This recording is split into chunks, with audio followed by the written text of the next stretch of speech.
One of the biggest reasons I usually chose PlayStation or Nintendo over Xbox was because of their selection of JRPGs. Xbox, being a Western company, usually tried to adhere more to a Western audience and used Western RPGs, like Fable and stuff like that. However, I was typically more interested in things like Suikoden, Final Fantasy, the Tales series, that sort of thing. Over the past several years though, Microsoft has been doing a wonderful job of getting more JRPGs on Xbox as well as PC. And with the inclusion of this most recent title, I think it pretty much closes the gap almost entirely. If you haven't heard already, Octopath Traveler is now available on Xbox Game Pass for both console and PC. There are many people out there who believe that this game is too grindy and they even dislike the story, but this was a game that was made by JRPG lovers for JRPG lovers. I honestly really like the concept of having the story split into 8 different ways, which is not typically how a JRPG story is told.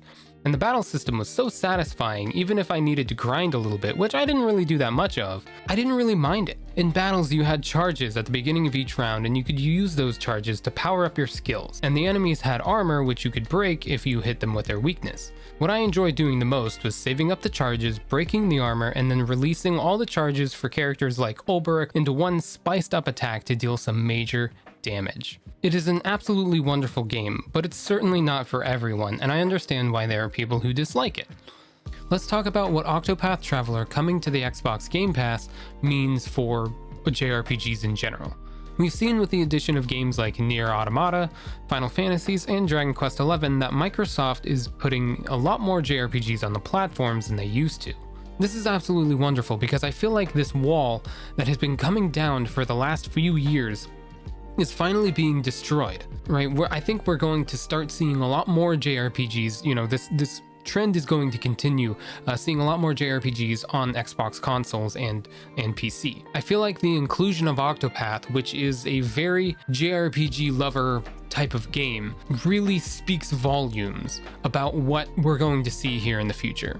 I'm not really sure what percentage of Xbox and PC players that haven't already downloaded it on Steam and stuff like that. I don't know what percentage we're going to see in regards to people who are going to be playing this game, but I guess we'll see that here in the future. Hopefully it'll be good numbers, but I don't know. But the reason why I'm making this video and my point about this is that the reason why I personally choose PlayStation or Nintendo over Xbox is vanishing. It's almost gone. And I find that to be a very good thing because I want more people to be able to enjoy these amazing games that come out and go on these amazing adventures that you wouldn't have been able to before.